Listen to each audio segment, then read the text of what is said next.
The warning unheeded. The vast chamber of the Galactic Council hummed with a low ethereal resonance as representatives from 1,000 worlds gathered for an emergency session.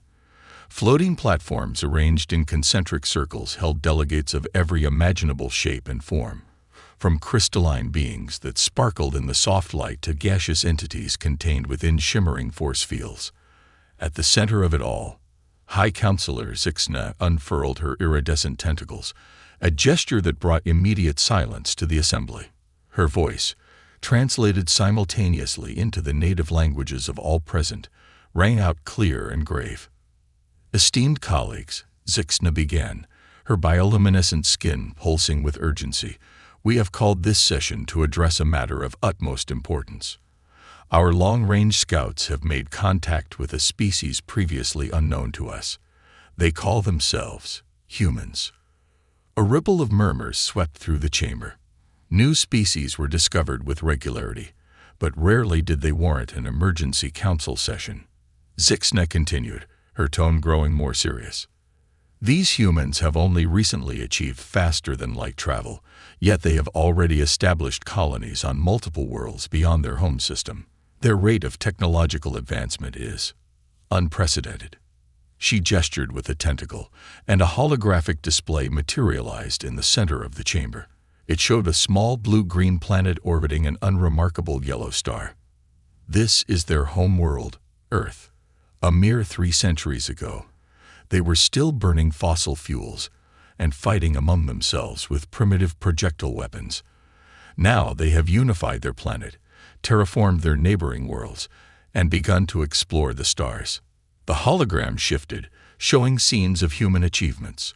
Massive space stations, thriving colonies on barren worlds transformed into gardens, and sleek starships pushing the boundaries of known space. "But it is not just their technological prowess that concerns us," Zixna said, her voice lowering. "It is their nature.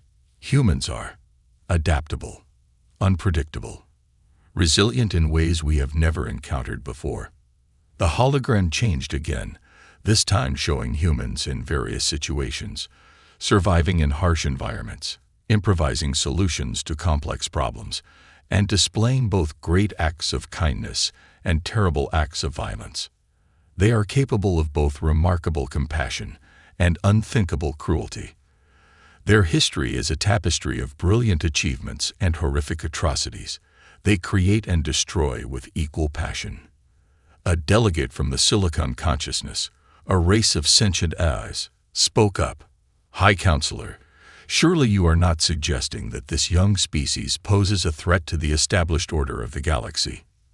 Zixna's skin flashed a pattern that translated to thoughtful concern. "Not a threat, necessarily, but a force that could reshape the galaxy in ways we cannot predict, which is why we have summoned you all here today." She paused, letting her words sink in before continuing. "We propose that all spacefaring civilizations be warned about humanity, advised to approach with caution, to avoid conflict, and to report any significant interactions to the Council immediately." The chamber erupted in discussion. Some delegates voiced support for the proposal, while others argued that it was an overreaction. The debate raged for hours, with Zixna patiently moderating and providing additional data as needed. As the session was nearing its end, a commotion at the entrance to the chamber drew everyone's attention. A new delegate pushed through the crowd, its exoskeleton gleaming with an almost metallic sheen. It was Kazur, representative of the Zarkonian Empire, a relatively young but rapidly expanding civilization from the galaxy's outer rim. "Apologies for my tardiness, High Counselor," Kazur said, mandibles clicking in what passed for a Zarkonian smile. "Our empire's borders are expanding quickly, and there was much to attend to before I could join you." Zixna acknowledged the newcomer with a polite gesture. "Welcome, Delegate Kazur. We were just concluding our discussion on the human species. Perhaps you would like to share the Zarkonian perspective." Kazur's compound eyes gleamed with interest. "Humans? Ah yes, we have heard whispers of this new race. Tell me, High Counselor, why does the mighty Galactic Council tremble at the thought of these primitives?" The chamber fell silent at the Zarkonian's dismissive tone.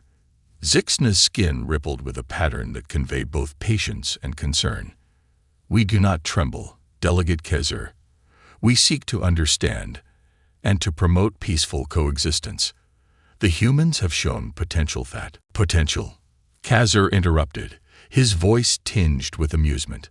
What potential could a species barely out of its gravity possibly have that would concern the likes of us? Zixna's tentacles coiled tightly, a sign of frustration. "I urge you to review the data we have collected. The humans' rate of advancement, their adaptability, their weakness," Kezer interjected again. "They are divided, spread thin across a handful of worlds. Their technology, while advancing quickly, is still centuries behind that of the Zarkonian Empire. We have been expanding our reach across the stars while they were still learning to harness the atom." The Zarkonian turned to address the entire assembly. "Esteemed colleagues, while I respect the Council's caution, I believe it is misplaced. These humans are no threat to us. In fact, they may prove to be a valuable addition to our empire." A collective gasp echoed through the chamber. Zixna's skin flashed a warning red. "Delegate Kezer, surely you are not suggesting—" "I am merely pointing out the obvious, High Counselor," Kezer said smoothly. "The Zarkonian Empire has brought peace and prosperity to dozens of worlds.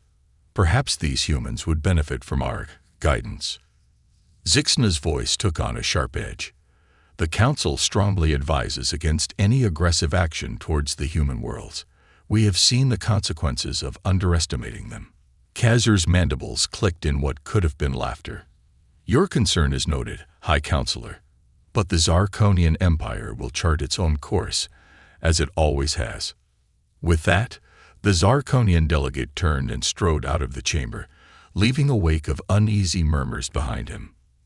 Zixna raised her tentacles for silence once more. "Colleagues, let us vote on the proposal to issue a galaxy-wide advisory regarding the human species. We must act quickly to prevent any potential conflicts." As the vote was tallied, Zixna couldn't shake the feeling of foreboding that settled over her. The Zarkonian's dismissal of the Council's warning could have far-reaching consequences, not just for humanity, but for the entire galaxy. Meanwhile, light years away on the bridge of the Zarkonian flagship Eternal Conquest, Emperor Zarkon himself reviewed the report from his council delegate. His chidnous faceplates shifted in what passed for a smile among his kind. "Humans," he mused, his voice a low rumble. "How interesting. Perhaps it's time we paid these newcomers a visit." His claw tapped a series of commands into the ship's console. On the view screen, a star map appeared, with a small, unassuming solar system highlighted. "Set course for the human colony world designated New Eden," Zarkon ordered. "It's time to welcome our new neighbors to the galactic community, and show them their place in it." As the massive Zarkonian warfleet began to move, shifting into the shimmering tunnel of hyperspace, the fate of humanity hung in the balance. The Galactic Council's warning had fallen on deaf ears, and the consequences of that ignorance were about to unfold. On New Eden, the human colonists went about their daily lives, unaware of the storm that was brewing in the depths of space. They had faced challenges before: harsh climates, resource shortages, the occasional pirate raid, but nothing could have prepared them for what was coming. Dr. Elena Sato, lead cynobiologist at New Eden's primary research facility, looked up from her microscope and stretched. Through the lab's window, she could see the colony's main settlement sprawling across the valley, its gleaming towers a testament to human perseverance and ingenuity. "Another day in paradise," she murmured to herself, smiling. Little did she know that this day would mark the beginning of a conflict that would test humanity's resolve like never before. As the sun set on New Eden, casting long shadows across its terraformed landscapes, the first signs of the impending invasion were still hours away. But in the vast tapestry of the cosmos, the threads of destiny were already weaving together a tale of courage, survival, and the indomitable spirit of humanity. The Zarkonians were coming, and with them, a challenge that would either break humanity or propel it to heights unimagined. The next chapter in human history was about to be written, not with pen and paper, but with blood, sweat, and the fierce determination to survive against all odds. And so, as New Eden slept, blissfully unaware, the stars themselves seemed to hold their breath, waiting for the moment when two civilizations would collide, and the true mettle of humanity would be tested in the crucible of interstellar war. First contact and conflict. The twin suns of New Eden painted the sky in hues of lavender and gold as they climbed above the horizon. In the main settlement of Hope's Landing, the day shift was already bustling with activity. Farmers tended to the vast hydroponic gardens that fed the colony, while engineers monitored the atmospheric processors that maintained the planet's delicate terraformed balance.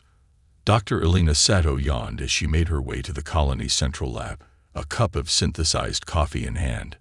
She nodded to fellow colonists as she passed, her mind already racing with the day's research agenda. New Eden was a xenobiologist's dream, a world teeming with alien microorganisms and simple life forms, each holding potential secrets that could revolutionize medicine or technology. As she entered the lab, her assistant, a young and eager scientist named Marcus Chen, greeted her with barely contained excitement. "Dr. Sato, you won't believe what the deep space scanners picked up last night," Marcus said, practically bouncing on his feet. Elena raised an eyebrow. "Another rogue comet entering the system." Marcus shook his head, his eyes wide. "No, well, you should see for yourself." He led her to a holographic display, where a 3D representation of New Eden's solar system floated. At the edge of the projection, a cluster of red dots was slowly moving inward. "At first we thought it was a glitch," Marcus explained, "but we've confirmed it with 3 separate scans. It's a fleet, Dr. Sato, the big one. And it's not answering any of our hails." Elena felt a chill run down her spine. New Eden was a peaceful colony, with only a small defense force meant to deter pirates and handle the occasional natural disaster. Whatever was coming their way was far beyond anything they had prepared for. "Have you notified the governor?" she asked, her voice steady despite the growing knot of fear in her stomach. Marcus nodded. "Yes, Governor Rice called an emergency council meeting. It's starting in 10 minutes. Elena took a deep breath. "All right, let's go. We need to be there for this." As they hurried to the Colonial Administration Building, the streets of Hope's Landing remained calm. Most colonists were unaware of the approaching danger, going about their daily routines with the confidence of those who had tamed an alien world.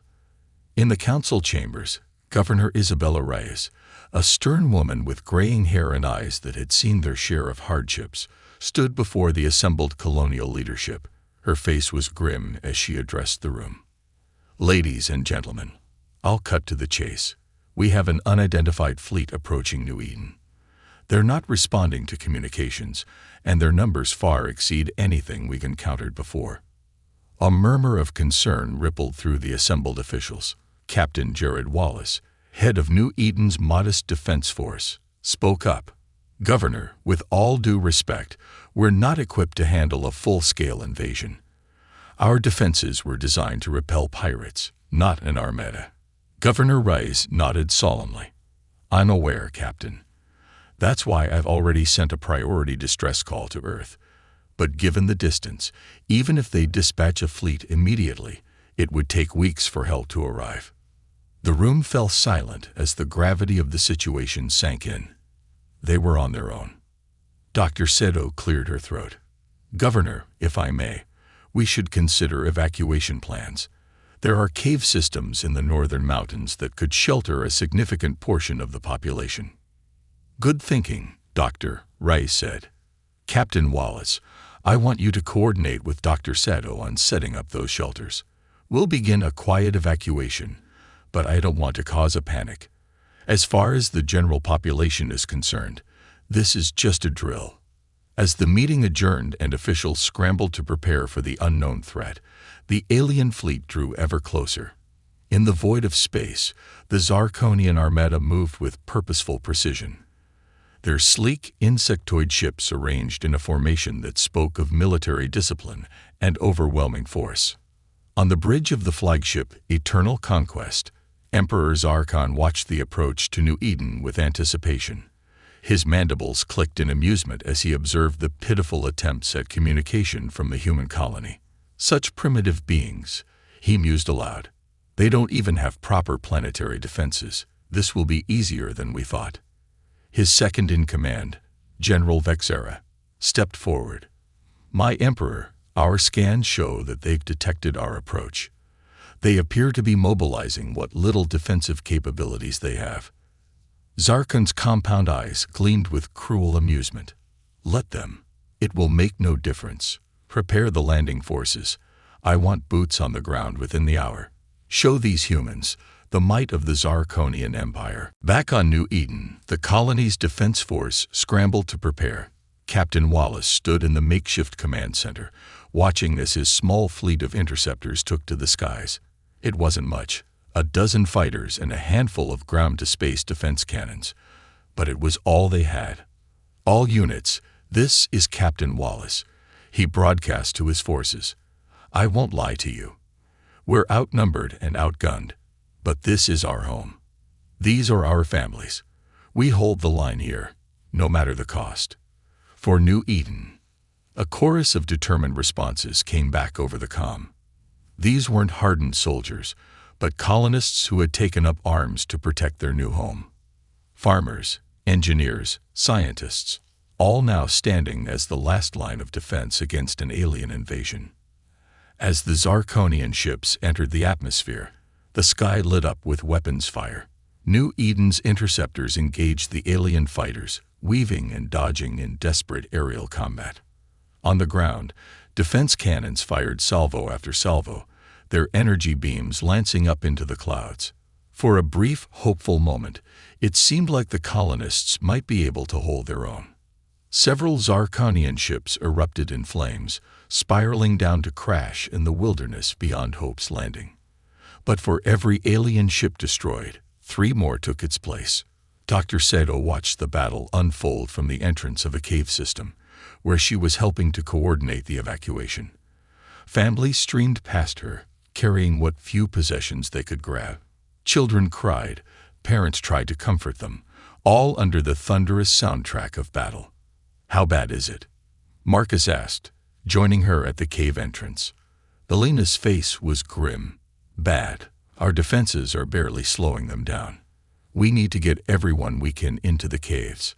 A deafening explosion rocked the ground, and they looked up to see one of the colony's main atmospheric processors engulfed in flames. The loss of even one processor could destabilize the entire terraforming system, potentially making the planet's atmosphere unbreathable in a matter of days. They're targeting our infrastructure, Belena realized aloud. They're not just invading. They're trying to make the planet uninhabitable for us. In the skies above, Captain Wallace's interceptor weaved through a hail of enemy fire. He had already lost half his squadron, but they had managed to take down one of the larger Zarkonian ships. It wasn't enough. It would never be enough. This is Wallace to all units, he called out, his voice strained. Fall back to secondary positions. Protect the evacuation routes at all costs. As he banked his ship for another attack run, a blast caught his wing. The interceptor spun out of control, trailing smoke and fire. Wallace fought with the controls, managing to aim his dying craft toward an incoming Zarkonian lander. In his final moments, he thought of his family, safely hidden in the caves, and of the home he had helped build on this alien world. For New Eden, he whispered, closing his eyes as his ship collided with the alien vessel in a spectacular explosion. On the ground, the colonial militia fought a desperate holding action. Men and women who had never seen combat found themselves facing an alien enemy with superior technology and numbers. Yet they fought on, street by street, building by building, buying time for others to escape. Governor Rice coordinated the defense from a bunker beneath the Colonial Administration building. Her face was streaked with sweat and grime, her eyes red from lack of sleep. Reports flooded in from all sectors. Casualties mounting, defenses crumbling, hope dwindling. "Governor," her aide said, voice quavering, "we've lost contact with the southern quadrant. The aliens, they're everywhere." Reyes closed her eyes for a moment, allowing herself a brief second of despair before squaring her shoulders. "Send out a general broadcast. All remaining forces are to fall back to the evacuation points. We can't hold the city. Our priority now is saving as many lives as possible." As the sun set on New Eden, Hope's Landing burned. Zarkonian troops marched through the streets, their alien forms silhouetted against the flames of the dying city. In the caves to the north, the survivors huddled in darkness, the sounds of battle growing ever closer. Dr. Sato worked tirelessly, tending to the wounded and trying to maintain order among the terrified colonists. She had seen the depths of human courage today, watched as ordinary people became heroes in the face of overwhelming odds. But she had also seen the price of that courage, paid in blood and lives lost. As she bandaged a child's arm, Alina's thoughts turned to Earth. The distress call had been sent, but would help arrive in time. And even if it did, what would be left of New Eden to save? In orbit above the planet, Emperor Zarkon watched the invasion unfold with satisfaction. "You see, General Vexera, these humans are no match for us. Their Galactic Council was wrong to fear them." Vexera nodded, but something in her posture suggested unease. "Yes, my Emperor, but I must admit, their resistance was unexpected. For a primitive species, they fought with remarkable tenacity." Zarkon dismissed her concerns with a wave of his claw. "Irrelevant. They are broken now. New Eden will be ours, the first of many human worlds to fall before the might of the Zarkonian Empire." As night fell on the embattled colony, the fate of New Eden, and perhaps all of humanity, hung in the balance. In the darkness of the caves, Dr. Sato looked up at the alien sky, searching for any sign of hope among the stars. The battle was lost, but the war for humanity's future was just beginning. Humanity's response. The emergency broadcast from New Eden reached Earth in the middle of the night, universal coordinated time. Within minutes, the highest levels of the United Earth government were awake and convening in crisis mode. In the cavernous Situation Room deep beneath Geneva, holographic displays flickered to life, showing grim-faced officials from around the globe. At the head of the table sat President Adaman Kruma, his usually jovial features set in a mask of determined focus. "Ladies and gentlemen," he began, his deep voice cutting through the tension, "New Eden is under attack by an unknown alien force. The colony's defenses have been overwhelmed, and we've lost contact with Governor Reyes. We are now in a state of war." Admiral Helena Zhao, head of the United Earth Fleet, stepped forward. Her hologram dominated the center of the room as she began her briefing. "The attacking force has been identified as the Zarkonian Empire, a species previously unknown to us, but apparently well known to the Galactic Council. Their technology appears to be significantly advanced compared to our own, and their numbers are substantial." She paused, allowing the gravity of the situation to sink in before continuing. "I've already ordered the 1st and 3rd fleets to mobilize.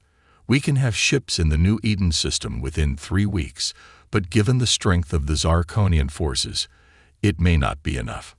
President Nkrumah nodded grimly. "What about the Arcturus defense platform? Is it operational?"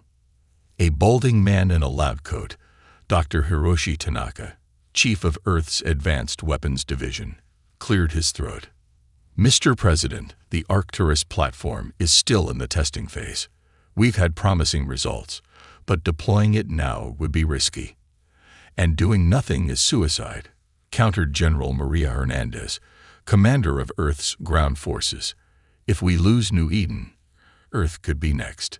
We need every advantage we can get." President Nkrumah stood, his decision made. "Dr. Tanaka, you have 1 week to get the Arcturus platform combat ready." Admiral Zhao, I want every ship we can spare ready to move out in 7 days. General Hernandez, prepare your best troops for possible ground deployment. He looked around the room, meeting the eyes of each official. Make no mistake, this is humanity's darkest hour. But we will not go quietly into the night. We will show these Zarkonians and the entire galaxy what humans are made of.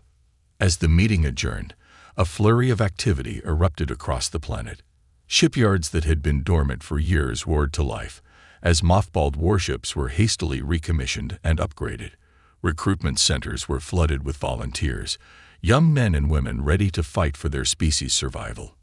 In orbit, the massive Arcturus defense platform hummed with energy as Dr. Tanaka and his team worked around the clock to bring its revolutionary weapon systems online.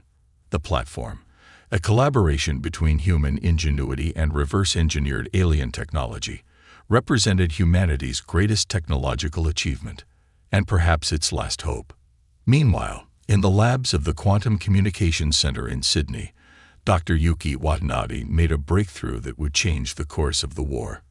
Her team had been working on faster-than-light communication using quantum entanglement, a technology that could potentially allow instantaneous communication across vast distances.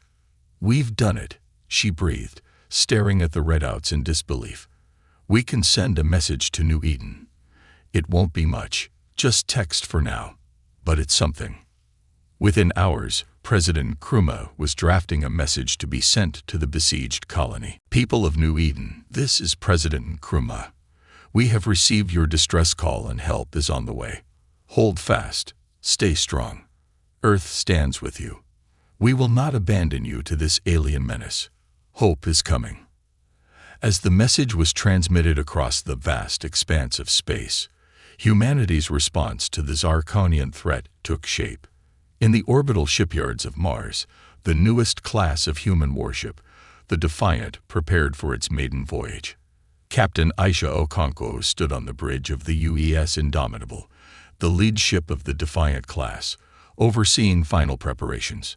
"Engineering reports all systems green, Captain," her XO, Commander Jack O'Neill, reported. "We're as ready as we'll ever be." Aisha nodded, her dark eyes scanning the bustling activity on the bridge. The Indomitable was a technological marvel, incorporating the best of human innovation and adapting it for war. Its hull was lined with a new metamaterial that could absorb and redirect energy weapons, while its main cannon utilized principles of antimatter manipulation that even the ship's engineers didn't fully understand. "Very well, Commander," she said, settling into the captain's chair. "Signal the fleet. We launch in 30 minutes." As the Earth Defense Fleet prepared to depart, laboratories and think tanks across the planet worked tirelessly to develop new technologies and strategies to combat the Zarkonian threat. In a secret facility beneath the Atacama Desert, a team led by Dr. Carlos Vega had reverse-engineered Zarkonian shield technology from debris recovered from previous alien encounters. "It's not perfect," Dr. Vega explained to a panel of military observers, "but it should give our ships a fighting chance against their energy weapons." The new shield generators were rushed into production, with teams working around the clock to install them on as many ships as possible before the fleet departed. In low Earth orbit, the Arcturus defense platform continued its trials under Dr. Tanaka's watchful eye. The massive station, nearly a kilometer in length, housed a weapon of almost unimaginable power, a gravitational lens capable of focusing and amplifying energy to create a beam that could potentially cut through entire fleets. "Power levels stable at 85%, one of Dr. Tanaka's assistants called out. "Targeting systems are online and calibrated." Tanaka nodded, his face a mixture of pride and concern. "Good, but we need 100%. Keep working. We can't afford any mistakes when the lives of an entire colony are at stake." As the day of departure approached, President Nkrumah addressed the people of Earth in a solemn broadcast. "My fellow humans, today we face a threat unlike any in our history. An alien force has attacked one of our colonies, threatened our people, and challenged our very existence. But we will not cower in fear. We will not surrender our future to these aggressors." He paused, his voice growing stronger. Throughout our history, humanity has faced seemingly insurmountable odds. We've weathered ice ages, survived plagues, and overcome our own destructive tendencies to reach for the stars. Now those stars have brought us a new challenge, and we will meet it with the same courage, ingenuity, and determination that has defined our species since we first stood upright on the savannas of Africa. To the brave men and women of our armed forces who now prepare to journey into the unknown, know that you carry with you the hopes and prayers of every human being. To our scientists and engineers working tirelessly to give us an edge in this conflict, know that your efforts may well determine the fate of our species. And to the Zarkonians, who even now occupy one of our worlds, hear this. You have awakened a sleeping giant. You have united humanity in a way nothing else could. And you will soon learn that underestimating the human spirit is the last mistake you will ever make. As Nkrumah's words echoed across the planet, final preparations were made. The Earth Defense Fleet, a armada of over 200 ships, led by the UES Indomitable, made final checks and prepared to depart. On the Arcturus platform, Dr. Tanaka and his team worked feverishly to bring the main weapon to full power. In the Quantum Communications Lab, Dr. Watanabe and her team maintained a constant vigil, hoping for any response from New Eden. Days had passed since the initial distress call, and the silence was deafening. Then, just hours before the fleet was set to depart, a message came through. It was brief, garbled, but unmistakably human. Earth, hear us. Zarkonians, too strong. Colonies fallen. Survivors, northern caves. Please, hurry. The message was immediately relayed to President Nkrumah and Admiral Zhao. There was no time to lose. All ships, this is Admiral Zhao. Her voice rang out across the fleet. We have confirmation that there are still survivors on New Eden. Every second counts. Prepare for immediate departure. On the bridge of the Indomitable, Captain Okonkwo took a deep breath. Helm, set course for New Eden. Maximum speed. As the massive engines of the Earth fleet roared to life, humanity's response to the Zarkonian invasion began in earnest. The ships accelerated rapidly, pushing the boundaries of human technology as they raced to save their beleaguered colony. In the medical bay of the Indomitable, Dr. Amaldasan, the fleet's chief medical officer, oversaw the final preparations of a secret weapon, a biological agent designed to target Zarkonian physiology. It was a desperate measure, one that skirted the edges of interstellar law. But in a fight for survival, every option was on the table.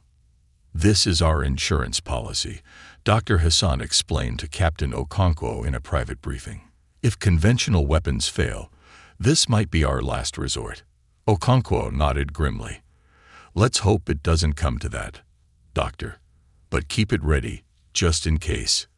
As the Earth fleet disappeared into the depths of space, leaving their home planet behind, the hopes of humanity went with them. On Earth, in the colonies, and in the caves of New Eden, people looked to the stars and prayed for deliverance. The Zarkonians had started this war, confident in their superiority. But they were about to learn a harsh lesson, one that countless others throughout history had learned before them. Humanity, when pushed to the brink, was capable of extraordinary things. The sleeping giant had awakened, and the galaxy would never be the same. The turning point. The cavernous expanse of the northern caves on New Eden echoed with the hushed whispers and muffled sobs of the survivors. Dr. Elena Seto moved among them, offering what little comfort she could. It had been weeks since the initial Zarkonian invasion, and hope was wearing thin. Dr. Sato, Marcus Chin approached, his once eager face now gaunt with exhaustion. We're running low on medical supplies, and the air recyclers are starting to fail. Elena nodded grimly. The caves had protected them from the Zarkonians, but they were never meant to sustain this many people for so long. We'll have to send out another scavenging party. It's risky, but we don't have a choice. As they discussed plans for the dangerous mission, a commotion near the cave entrance caught their attention. A group of scouts rushed in, their faces a mixture of fear and excitement. "Dr. Sato, you need to see this," one of them called out. Elena followed them to the mouth of the cave, where a makeshift observation post had been set up. She peered through the camouflaged viewing slot, and her heart leaked into her throat. The night sky above New Eden was alive with fire. Streaks of light crisscrossed the darkness, accompanied by distant booms that shook the ground. It could only mean one thing. A space battle was raging in orbit. Earth, Elena breathed, hardly daring to hope. They came. Meanwhile, in the space above New Eden, the Earth Defense Fleet engaged the Zarkonian Armada in a furious battle. The UES Indomitable led the charge, its experimental weapons tearing through the alien ship's defenses. On the bridge, Captain Aisha Okonkwo barked orders as the ship rocked from enemy fire. "Concentrate fire on their flagship. We need to take out their command and control." Commander O'Neill's voice cut through the chaos. "Captain, we're detecting energy buildups in several Zarkonian ships. They're preparing to fire their main weapons." Aisha's mind raced. The new shields were holding, but they hadn't been tested against the aliens' most powerful weapons. She made a split-second decision. "All ships, this is Captain Okonkwo. Execute Maneuver Omega-3. Now." The Earth fleet moved in perfect synchronization, adopting a complex three-dimensional formation that scattered their ships in a seemingly random pattern. Moments later, the sky lit up as the Zarkonian weapons fired, their energy beams lancing through space, and mostly missing their targets. "It worked," O'Neill exclaimed. "Their targeting systems couldn't predict our movement pattern." Aisha allowed herself a small smile. The countless hours spent in simulations, developing unpredictable battle strategies, were paying off. "Press the advantage. All ships, concentrate fire on the enemy's port flank." As the space battle raged, the situation on the ground was equally intense. Zarkonian ground forces, caught off guard by the sudden arrival of the Earth fleet, scrambled to secure their positions. In the confusion, the human resistance saw an opportunity. In the caves, Elena and Marcus led a group of volunteers on a daring mission. With the Zarkonians distracted, they planned to infiltrate one of the alien command centers and gather crucial intelligence. "Remember," Elena whispered as they approached the repurposed Colonial Administration building, "we're here for information. Avoid engagement if possible." The small team moved silently through the ruins of Hope's Landing, their hearts pounding with a mixture of fear and determination. As they neared their target, a Zarkonian patrol rounded the corner. For a moment, time seemed to stand still. Then Marcus acted. He threw a makeshift smoke grenade, a clever concoction of local minerals and chemicals that filled the air with a dense, acrid smoke. In the confusion, the humans slipped past, entering the command center through a damaged wall. Inside, they found a treasure trove of alien technology and data streams. Elena's scientific mind raced as she took in the advanced systems. "Marcus, see if you can access their communications. We need to know their plans." As Marcus worked on decrypting the alien data, Elena examined a holographic display of the battle in orbit. Her heart sank as she realized the true scale of the Zarkonian force. The Earth fleet, while putting up a valiant fight, was vastly outnumbered. "Elena," Marcus called out urgently, "I've got something. They're calling for reinforcements. A second wave of ships is on its way." Elena's mind raced. If they could get this information to the Earth fleet, it might give them a fighting chance. But how? Her thoughts were interrupted by a low, menacing click. They turned to find a Zarkonian warrior, its insectoid face unreadable, leveling the weapon at them. In orbit, the battle had reached a fever pitch. The Earth fleet had managed to destroy several Zarkonian capital ships, but at a heavy cost. Nearly a third of their own ships had been disabled or destroyed. On the bridge of the Indomitable, Captain Okonkwo received grim news. Captain, long-range sensors are detecting a second Zarkonian fleet approaching. ETA 20 minutes. Aisha's heart sank. They were barely holding their own against the current force. A second wave would be devastating. Send word to Admiral Zhao. We need the Arcturus platform. Now. Thousands of kilometers away, aboard the Arcturus defense platform, Dr. Tanaka received the urgent message. His team had been working non-stop, pushing the experimental weapon to its limits. "Doctor, we're at 97% power," his assistant reported. "It's not 100%. But it'll have to do," Tanaka interrupted. He took a deep breath, saying a silent prayer to whatever forces might be listening. Initiate firing sequence. The massive platform hummed to life, its gravitational lens beginning to focus unimaginable amounts of energy. In space, a shimmer appeared, barely visible at first, then growing in intensity. On the Indomitable, alarms blared. "Captain, we're detecting a massive energy buildup from the direction of Earth." Aisha's eyes widened. "All Earth ships, brace for impact." This is it. A beam of pure energy, more powerful than anything humanity had ever wielded, lanced across space.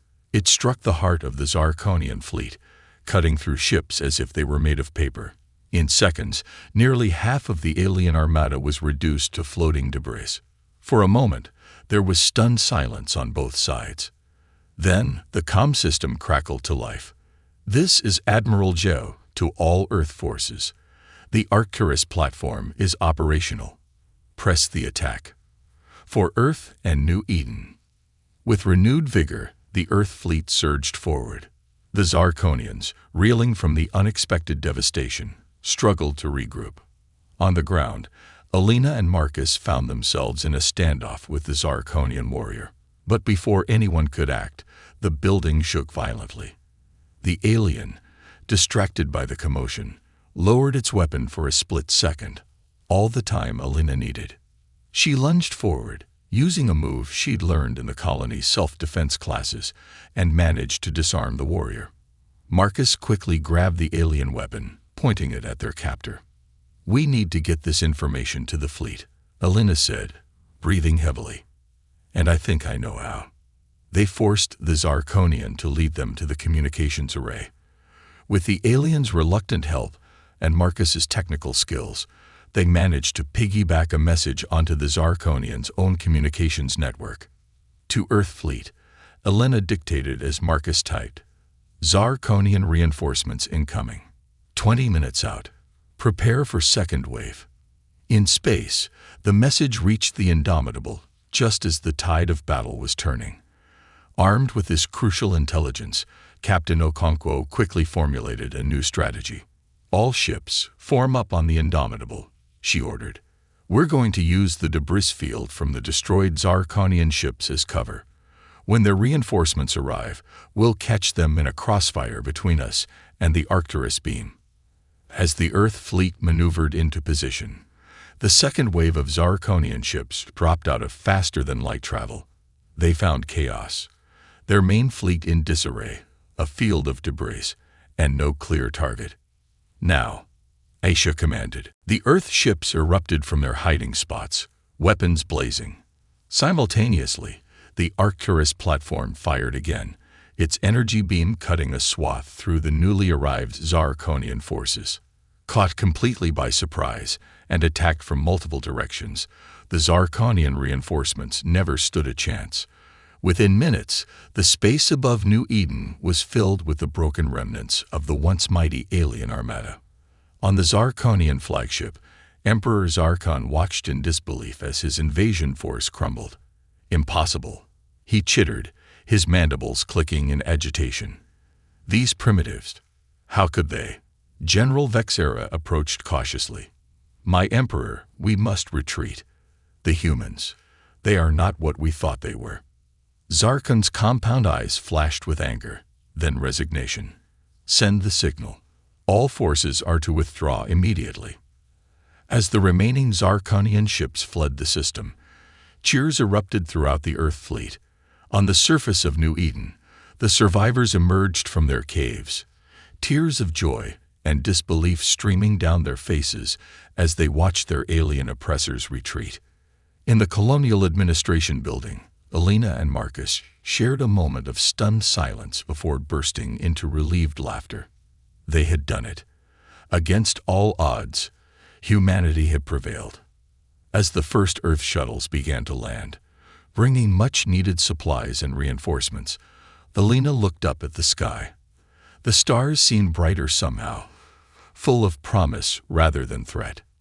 "We did it, Marcus," she said softly. "We showed them what humans are capable of." Marcus nodded, his eyes shining with pride and hope. "We did, and I have a feeling this is just the beginning." As the sun rose on a liberated New Eden, humanity stood on the brink of a new era. They had faced their greatest challenge and emerged victorious. The galaxy would never be the same, and neither would they. The human spirit, tested in the crucible of interstellar war, had proven itself to be the most powerful force in the universe. Consequences and reflection. The weeks following the Battle of New Eden were a whirlwind of activity. As Earth ships secured the system and began the process of rebuilding, the full impact of humanity's victory began to ripple across the galaxy. On the newly liberated surface of New Eden, Dr. Elena Sato stood amidst the ruins of Hope's Landing, surveying the damage. The once pristine colony was now a patchwork of destruction and resilience. Burned-out buildings stood next to hastily erected prefab structures, a testament to both the devastation wrought by the Zarkonians and the indomitable human spirit. "Dr. Sato," a voice called out. She turned to see Marcus Chen jogging towards her, his face alight with excitement. "You need to see this." He led her to a makeshift command center where a group of Earth officials and New Eden survivors had gathered around a holographic display. At the center of the image was a familiar face, President Nkrumah. "People of Earth and New Eden," the president began, his voice filled with pride and solemnity. "Today, I address not just humanity, but the entire galaxy. Our victory against the Zarkonian Empire has sent shockwaves through the interstellar community." He paused, allowing his words to sink in. "The Galactic Council has officially recognized humanity's right to self-defense and has condemned the Zarkonian aggression. Moreover, they have invited Earth to take a seat on the Council itself." A murmur of excitement rippled through the crowd. Elena felt a swell of emotion in her chest. After all they had endured, humanity was finally being recognized as a force to be reckoned with in the galaxy. President Nkrumah continued, "But with this recognition comes great responsibility. We have proven ourselves in battle, yes, but now we must prove ourselves in peace. The path ahead is not an easy one, but I have faith that humanity will rise to the challenge." As the transmission ended, the room erupted in cheers and applause. Elena turned to Marcus, tears glimmering in her eyes. "We did it," she said softly. "We really did it." Marcus nodded, his own eyes shining. "And now the real work begins." In the days that followed, New Eden became a symbol of human resilience and ingenuity. Teams of engineers and scientists from Earth worked alongside the colonists to not only rebuild what was lost, but to improve upon it. The knowledge gained from studying Zarkonian technology accelerated human advancement by decades.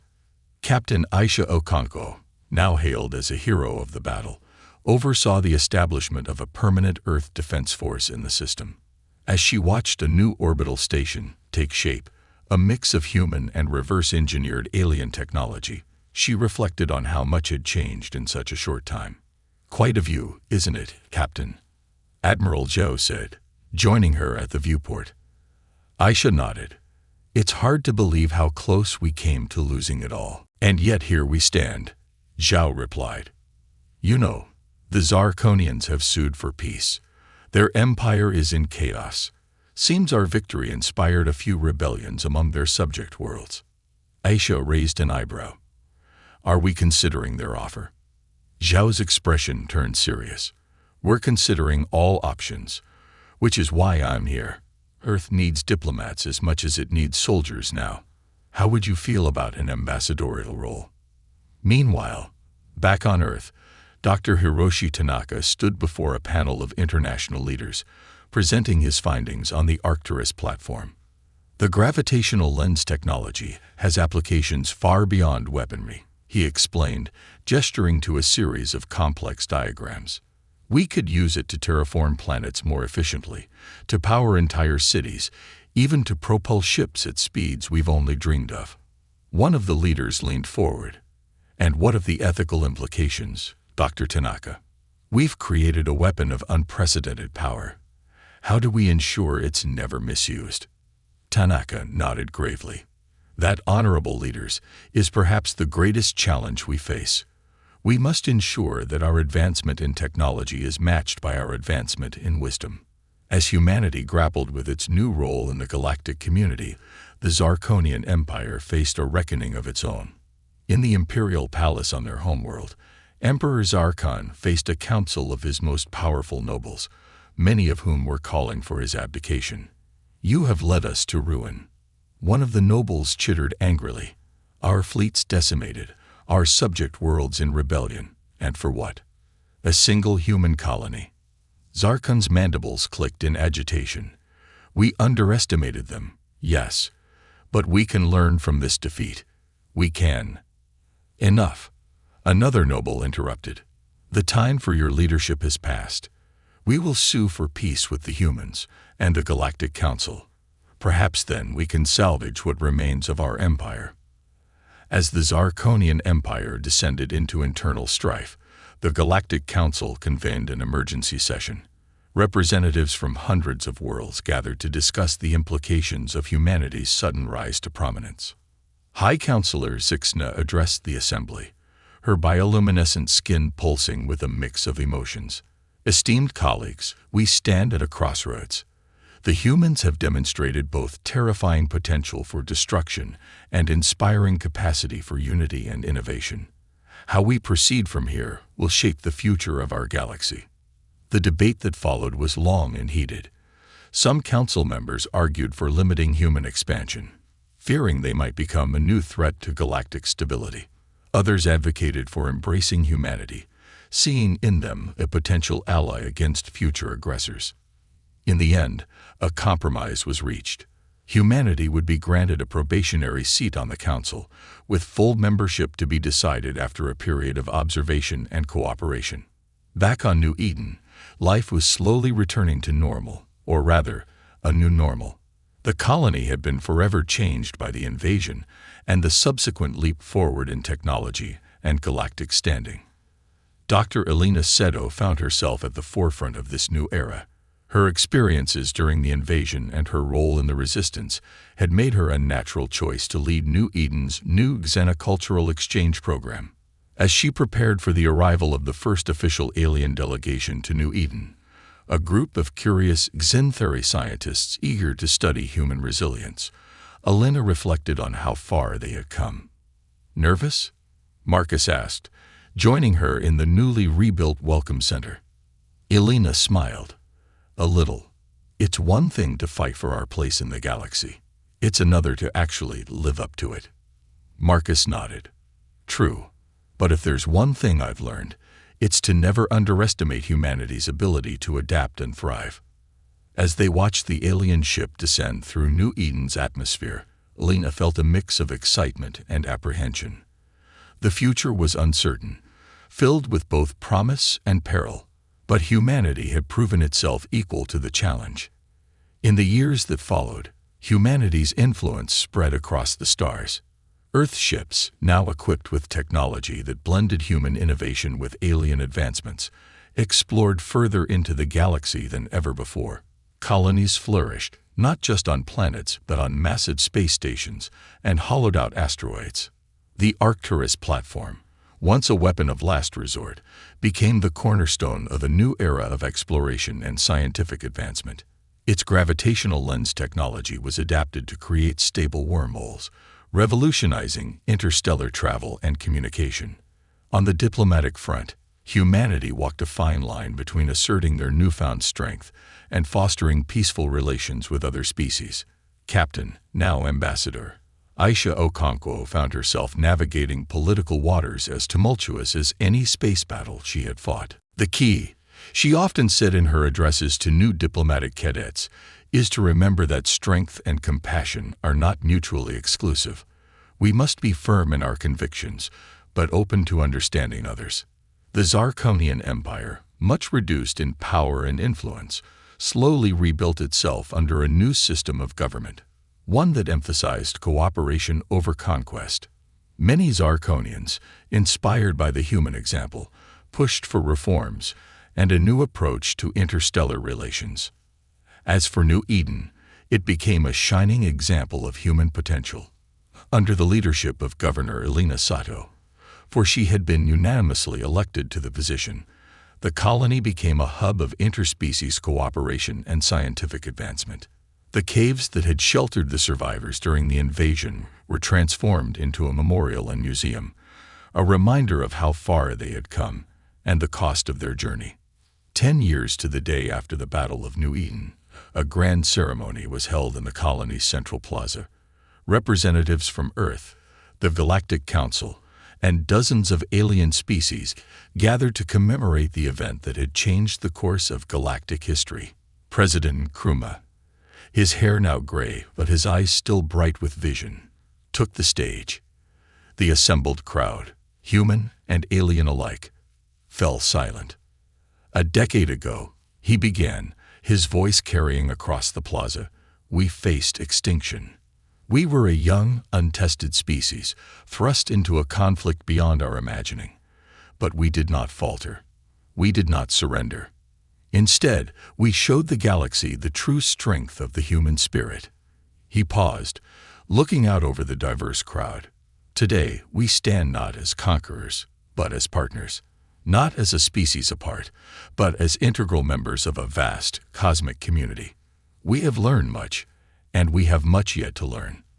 But we face the future not with fear, but with hope and determination." As Nkrumah's words rang out, Elena felt a sense of profound gratitude and awe. She thought of all they had endured, all they had achieved, and all that lay ahead. The galaxy was vast and full of wonders, and humanity was ready to embrace its role in shaping the future. The ceremony concluded with a spectacular display of lights in the night sky, a joint effort of human and alien artists, painting the cosmos with beams of color and light. As Elena watched, her hand found Marcus's, their fingers intertwining. "What do you think the next 10 years will bring?" Marcus asked, his voice hushed with wonder. Elena smiled, her eyes fixed on the dazzling galactic canvas above. "I don't know," she replied. "But I can't wait to find out." As the lights danced overhead, a symbol of unity and hope, humanity stood on the threshold of a new age. They had faced their trial by fire and emerged stronger, wiser, and ready to take their place among the stars. The future was bright, filled with endless possibilities, and humanity was ready to write the next chapter in their cosmic adventure. The galaxy would never be the same, and neither would they. And that, perhaps, was the greatest victory of all.